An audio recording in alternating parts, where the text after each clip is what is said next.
Station Nexus 7 floated in the void like a metallic monument to bureaucratic overreach, its rotating sections humming with the self-important energy of 1,000 different species, all convinced they were the protagonist in their own cosmic drama. The Galactic Military Academy perched on the station's upper ring because apparently even in space, real estate was about location, location, location. The Academy prided itself on being the finest military institution in 17 sectors, which was roughly equivalent to being the tallest dwarf in a carnival. Its gleaming corridors echoed with the footsteps of cadets from dozens of worlds, each species bringing their own special brand of superiority complex to the mix. The Zenthari walked with their crystalline heads held high, literally refracting light as they moved because evolution had apparently decided that being pretentious wasn't enough without also being a living disco ball. The Vorthax slithered past with their 8 arms crossed in what they considered a dignified manner, though it mostly looked like they were hugging themselves very enthusiastically. Then there were the humans. Oh, the humans. Those delightfully primitive bipeds from the third rock, orbiting an unremarkable yellow star in the Milky Way's unfashionable spiral arm.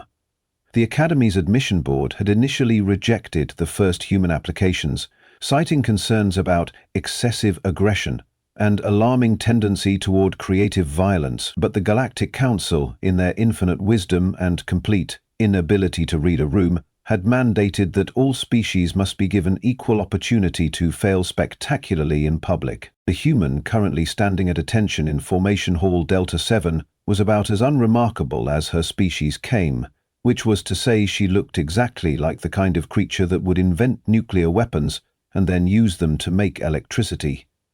Average height for a human female, brown hair tied back in regulation style, dark eyes that seemed to catalogue everything around her with the casual efficiency of a predator taking inventory. She wore the standard issue Academy uniform, which on her looked less like formal military attire and more like a costume she'd borrowed from someone who actually belonged here. Instructor Vextai, a Morellian with skin that shifted between purple and green depending on his emotional state, currently displayed a lovely shade of annoyed chartreuse as he paced before the assembled cadets.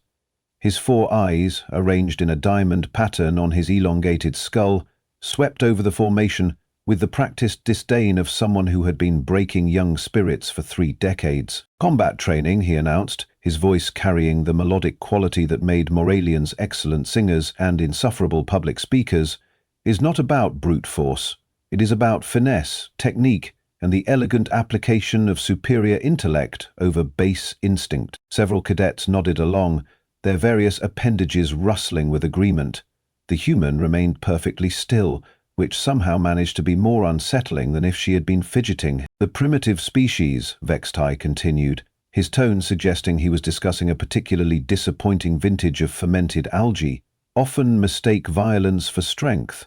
They charge forward with all the tactical sophistication of a gravity well, believing that aggression can substitute for actual skill. A few chuckles rippled through the formation. The human's expression didn't change, but something in her posture shifted almost imperceptibly, like a mountain deciding it might be interested in becoming an avalanche. Cadet Zephyrian of House Veltar, heir to the crystalline throne of Zerion Prime, stood 3 positions to the human's left. His translucent blue skin caught the artificial lighting and threw it back in calculated patterns that were probably meant to be intimidating, but mostly looked like someone had bedazzled a very tall jellyfish.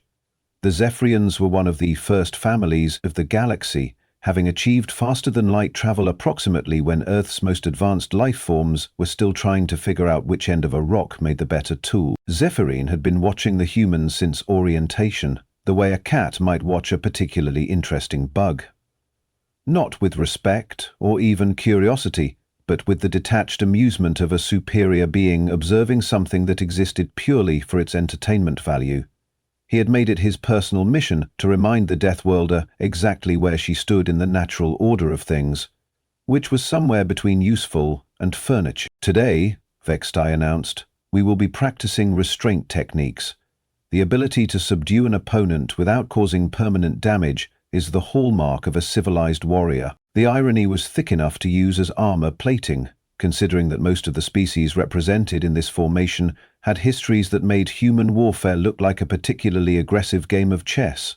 but perspective was apparently a luxury the galaxy couldn't afford when there were hierarchies to maintain. Partner exercises, the instructor continued. Zephyrian, you will demonstrate proper technique with our human representative. Of course he would. The universe had a sense of timing that would make a professional comedian weep with envy. The training mat was a regulation 15 meters square, made from some synthetic material that could supposedly absorb enough kinetic energy to stop a charging Roxian battle beast. It had been tested extensively, though apparently not on the specific combination of wounded pride and species-based stupidity that was about to be demonstrated. Zephyrian stepped onto the mat with the fluid grace of someone who had been choreographing his own movements since birth. His crystalline features caught the overhead lighting, creating prismatic displays that were either beautiful or nauseating depending on your tolerance for ostentatious genetics. He rolled his shoulders, stretched his arms, and performed a series of preparatory movements that looked like a cross between ancient martial arts and interpretive dance. The human walked onto the mat like she was crossing a street. No fanfare, no warm-up routine, no dramatic posturing. She simply moved from point A to point B with the efficient economy of motion that came from a lifetime of not having enough time or energy to waste on unnecessary flourishes. Remember, Instructor Vextai called out, his skin cycling through various shades of pedagogical authority. This is a demonstration of restraint and control. The objective is to immobilize your opponent using minimal force. The other cadets formed a loose circle around the mat, their various sensory organs focused on the impending spectacle. There was an electric anticipation in the air, the kind that preceded either great entertainment or great catastrophe, sometimes both. Cadet Thylix, a Andromedan with tentacles where most species had limbs, leaned toward his neighbor. Credits on the crystal boy putting the Deathworlder in her place within 30 seconds. No bet, replied Cadet Morpheus, whose species had evolved from something that looked like a cross between a praying mantis and a tax auditor. Humans are all aggression and no technique. This will be educational. The human, apparently oblivious to being discussed like a particularly interesting science experiment, stood at ease on her side of the mat. Her hands hung loosely at her sides, her weight evenly distributed, her breathing steady. She looked about as threatening as a piece of furniture, which was exactly the kind of mistake that had gotten her ancestors to the top of their planet's food chain. Zephyrian began to circle, his movements fluid and controlled. He had studied 17 different martial arts from 12 different worlds, each one more ancient and mystical than the last. His people had been perfecting combat techniques since before Earth had figured out agriculture, and he moved with the confidence of someone who had never met a problem that couldn't be solved with superior breeding and expensive education.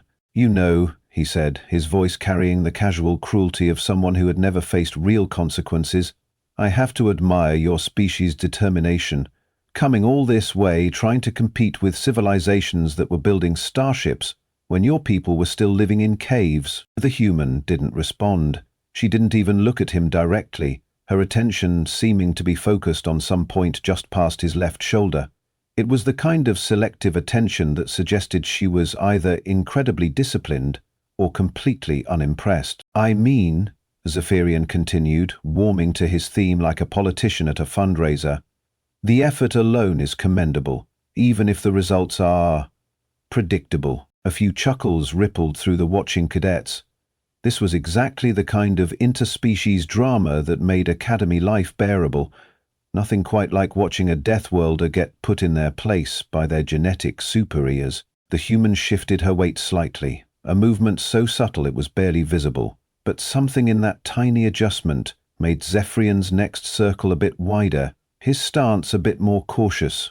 Deep in the reptilian part of his brain, some ancient survival instinct was trying to remind him that creatures from death worlds didn't usually make it off their planets by being easy to kill. Of course, he said, his voice taking on the patronizing tone of someone explaining simple concepts to a child, I understand why your kind developed such aggressive tendencies. When you're surrounded by predators, I suppose violence becomes a survival trait. The human finally looked directly at him, and for just a moment, Zephyrian felt like he was being measured for a coffin. Then the moment passed, and she looked away again, apparently finding the wall behind him more interesting than his entire existence. The thing is, Zephyrian continued, because apparently having a functioning survival instinct wasn't a prerequisite for admission to the academy. Here, in civilized space, we've evolved beyond such primitive responses. We use our minds, our training, our natural advantages. He gestured to himself, and his crystalline skin caught the light in a particularly dramatic fashion. Some of us are simply born superior. The human nodded slowly, as if she was seriously considering this profound philosophical insight. Interesting theory, she said finally, her voice carrying all the emotional investment of someone reading a grocery list. It's not a theory, Zephyrin replied, because apparently he had confused politeness with encouragement. It's biological fact. Your species is quaint, I suppose. But you're playing a game you were never equipped to win. Cadets, Instructor Vextai called out, begin the exercise. Zephyrian smiled, and his crystalline features arranged themselves into an expression of benevolent superiority. Try not to embarrass yourself too badly, he said, moving into his opening stance. I'll try to make this educational rather than humiliating. The human remained exactly where she was, hands still at her sides, looking for all the world like she was waiting for a bus rather than facing off against a trained warrior from one of the galaxy's most martial cultures. That should have been his first clue. What happened next occurred in the space between one heartbeat and the next, in that crystalline moment where the universe holds its breath and watches physics and biology have a very serious conversation about who was really in charge. Zephyrin launched himself forward with the fluid grace of a predator that had never actually met anything more dangerous than itself. His technique was flawless, a perfect execution of the Veltaran flowing strike, a move that had been perfected over millennia by warriors who had faced down everything from plasma-wielding insurgents to genetically modified war beasts. His crystalline fist cut through the air in a precise arc, designed to make contact with the human's jaw at exactly the right angle to deliver maximum stunning force while minimizing permanent damage. It was textbook perfect. It was also completely irrelevant. The human moved like liquid lightning, her body flowing around the incoming strike with the casual efficiency of water finding the path of least resistance. Zephyrian's fist passed through empty air where her head had been a microsecond earlier, and he found himself committed to a motion that was no longer connected to its intended target. But Zephyrian was nothing if not adaptable. Years of training kicked in, and he converted his missed strike into a grabbing motion, his fingers closing around what should have been the human's uniform collar. Except she wasn't there anymore. She had somehow relocated herself to a position slightly to his left and about 6 inches closer than basic physics suggested was possible in the time available. This was when Zephyrin made his second mistake. The first had been assuming that evolution was fair. The second was letting his frustration override his training. His left hand came around in a backhanded slap that was meant to be more insulting than damaging, the kind of casual blow you might deliver to an uppity servant or an annoying pet. It was the physical equivalent of rolling your eyes, designed to remind the recipient of their place in the natural order, rather than actually harm them. The slap connected with the human's cheek with a sound like a wet fish hitting a wall. For a moment, the entire training hall went perfectly silent, as if the universe itself was processing what had just occurred and trying to decide whether to laugh or file a complaint with the laws of physics. The human's head turned slightly with the impact, a few strands of hair falling across her face. She blinked once, slowly, like someone who had just been woken from a particularly boring dream. Then she turned back to look at Zephyrian, with the kind of expression you might reserve for a stain on your shirt that you were considering whether or not to clean. "Oh," she said quietly, "you shouldn't have done that." What happened next was less a combat technique and more a demonstration of applied physics, delivered with surgical precision and absolutely zero emotional investment. The human's right hand moved in a blur that would have impressed a hummingbird, her fingers finding the exact point where Zephyrian's jaw connected to his skull. It wasn't a punch exactly, and it wasn't quite a push. It was more like reality suddenly remembered that Zephyrin's face was supposed to be arranged differently than it currently was, and decided to fix the error. The sound was remarkably crisp, like someone cracking a walnut with a precision instrument. It was followed immediately by a much less pleasant sound, which was Zephyrian discovering that his jaw no longer opened and closed. in the traditional manner. He staggered backward, his crystalline features cycling rapidly through several colors that probably weren't supposed to exist in nature. His hands flew to his face, partly to check the damage and partly because his jaw was now making an interesting clicking sound every time he tried to close his mouth. The human hadn't moved. She was still standing in exactly the same spot, her expression completely unchanged, as if dislocating someone's jaw was roughly equivalent to adjusting a thermostat. She flexed her fingers once, apparently checking that everything was still in working order, then let her hand fall back to her side. "Medical team to Training Hall Delta 7, Instructor Vexai's voice crackled over the intercom, though his skin had gone a shade of green that suggested he was having his own philosophical crisis about the nature of reality. The watching cadets stood frozen in place, their various sensory organs struggling to process what they had just witnessed.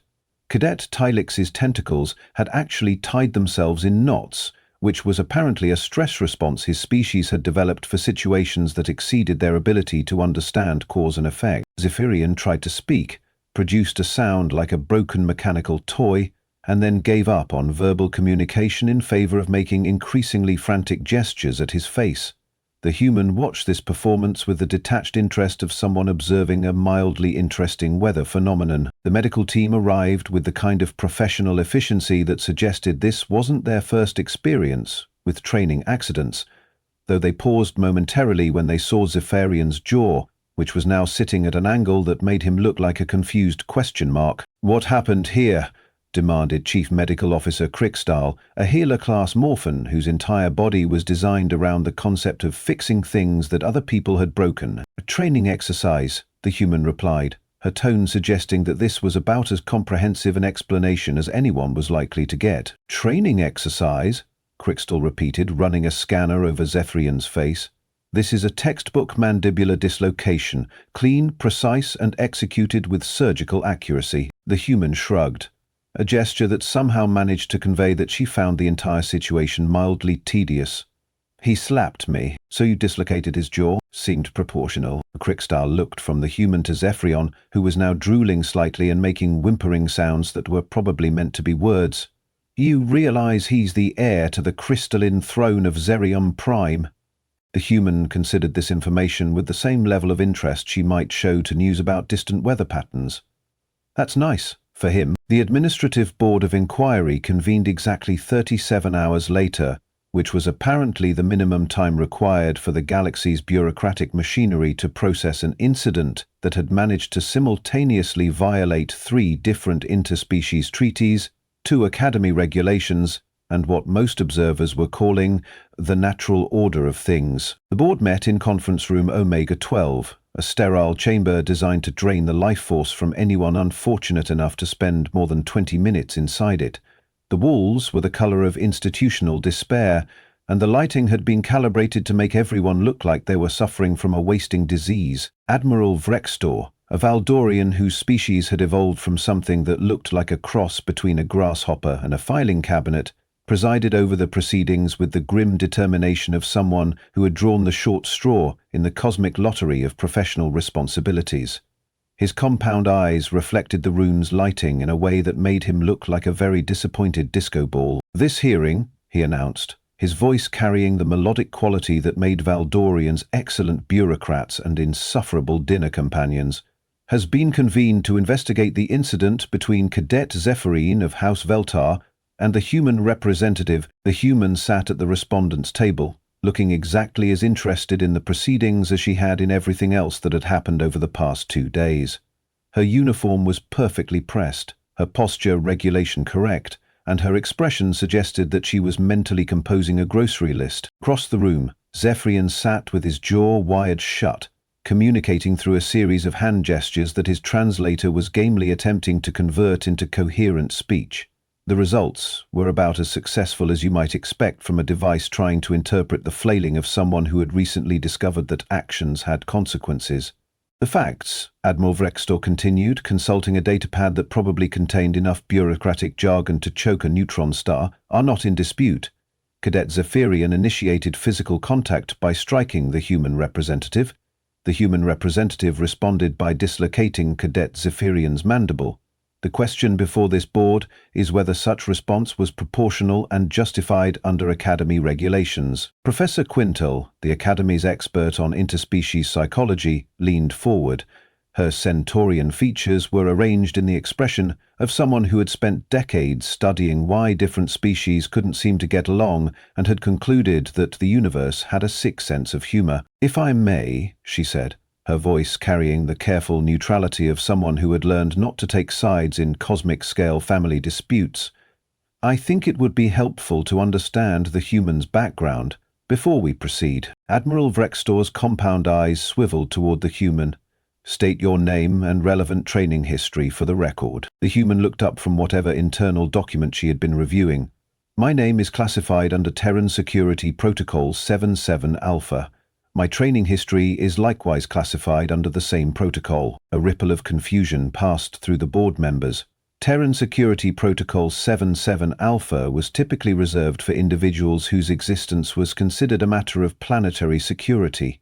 It was the kind of classification that suggested someone's resume included items like urban pacification specialist and diplomatic problem solver. "Surely," Admiral Vrextor said, his bureaucratic instincts struggling with this development, "you can provide some general information about your qualifications." The human appeared to consider this request with the gravity of someone deciding whether to reveal state secrets or order takeout. "I can tell you that I received my early training on Earth, which, as you know, is classified as a Class 12 Deathworld. I specialized in what my instructors called conflict resolution through applied physics." Professor Quintel made a note on her datapad. "And what did this training involve, exactly?" "Learning to solve problems efficiently," the human replied, her tone suggesting that this was about as specific as anyone was going to get. "Problems like dislocating someone's jaw?" Admiral Vrextor asked. "Among other things." Counselor Yerksnoth, a empathic class healer whose entire evolutionary history had been dedicated to understanding and resolving conflict, raised one of his 4 hands. "Perhaps we should consider the cultural context. In human society, physical assault is considered a serious breach of social contract. The response, while extreme by our standards, may have been measured by theirs." Zephyrin made a series of increasingly agitated gestures, which his translator interpreted as something between outrageous injustice and "my father will hear about this." The actual meaning was probably somewhere in that general vicinity, though with considerably more colorful language. "The Xerion Embassy," Admiral Vrextor noted, consulting another datapad, "has filed a formal complaint citing assault on a royal personage. They are demanding the human's immediate expulsion and deportation to Earth." The human received this information with the same level of concern she might show to news about traffic delays. "They're welcome to try." "Excuse me?" Admiral Vrextor's compound eyes focused on her with the intensity of someone who wasn't used to being casually dismissed by people who weren't at least 3 levels above him in the bureaucratic hierarchy. "I said they're welcome to try," the human repeated patiently. "Though I should mention that my diplomatic status makes deportation somewhat complicated." Professor Quintel looked up from her notes. "What diplomatic status?" The human reached into her uniform pocket and produced a small, innocuous-looking card. She placed it on the table with the casual gesture of someone playing an ace in a poker game they had been winning from the beginning. Admiral Vrextor picked up the card, examined it, and went through what could charitably be described as several stages of emotional processing.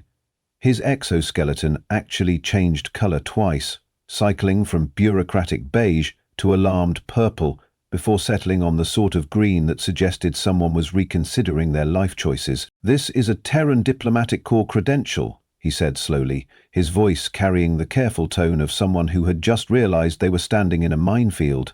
"You're not a cadet, you're an observer." "I'm many things," the human replied. "Observer is one of them. You're here to evaluate the Academy's training programs for potential Earth military recruits," Professor Quintel said, her Centaurian intuition apparently catching up with the situation. This was all a test. The human neither confirmed nor denied this assessment, but something in her expression suggested that everyone was finally asking the right questions. Zephyri's gestural protests became increasingly frantic as the implications sank in. He had just assaulted a diplomatic representative of a species that had recently been classified as potentially useful allies by the Galactic Council's Strategic Assessment Division. Admiral Vrextor set the credential down with the careful precision of someone handling unstable explosives. So when Cadet Zephyrian struck you, emitted assault on a diplomatic representative, the human finished helpfully. Under Galactic Code Section 1212 and 7, that's punishable by imprisonment, substantial fines, and diplomatic sanctions against his homeworld. The silence that followed was the kind that occurs when an entire room full of people simultaneously realizes they have been watching a completely different show than they thought. Of course, the human continued, her tone taking on the helpful quality of someone offering directions to lost tourists. I'm willing to consider this a cultural misunderstanding. No harm done. As long as the Academy updates its training protocols to include proper education about interspecies diplomatic immunity. Admiral Vrext nodded so vigorously that his compound eyes created a small light show. Absolutely. Comprehensive updates. Immediate implementation. But why you if it's so bloody excellent? The human said, standing up with the satisfied air of someone who had just concluded a successful business meeting. I'll be sure to mention the Academy's cooperation in my report to the Terran Council. As she walked toward the exit, Admiral Vrextor called after her. Just out of curiosity, what would have happened if he had hit you harder? The human paused at the door and looked back with something that might have been a smile. Let's just say that jaw dislocation is considered a proportional response to a light slap. The Terran Diplomatic Manual has very specific guidelines about escalation protocols. She left them to contemplate this information, along with the growing realization that the galaxy's newest member species had a very different understanding of the phrase diplomatic immunity than everyone else. 3 weeks later, applications to the Galactic Military Academy from primitive species had increased by 400%. Apparently, word had gotten around that the training program had become significantly more interesting. The universe, it seemed, had indeed developed a sense of humor. It just wasn't the kind that everyone found funny. Zephyrian eventually made a full recovery, though he'd never quite looked at training exercises the same way again. His jaw functioned perfectly, but he developed an interesting habit of checking the diplomatic credentials of anyone who looked remotely humanoid before engaging in conversation. His family's political influence ensured that the incident was quietly buried in the Academy's files, filed somewhere between routine training accidents and things we don't talk about at dinner parties. The human observer completed her evaluation 3 months later, submitting a comprehensive report that praised the Academy's facilities, questioned its cultural sensitivity training, and made several recommendations about updating their understanding of primitive species. The report was classified at the highest levels, though rumors suggested it contained phrases like tactically naive and dangerously overconfident. Academy enrollment policies underwent significant revision. The new guidelines included mandatory cultural orientation sessions, expanded diplomatic protocol training, and a strongly worded reminder that physical contact during exercises should be limited to actual combat techniques rather than casual expressions of species-based superiority. Most importantly, the Academy's medical staff received additional training in treating injuries that resulted from what the official reports euphemistically called cross-cultural misunderstandings. They never had to use this training, but the fact that it existed seemed to make everyone feel better about the whole situation. The human departed Station Nexus 7 on a routine transport, leaving behind a training facility that was marginally more respectful, significantly more cautious, and infinitely more aware that the galaxy was a much more interesting place than anyone had previously imagined.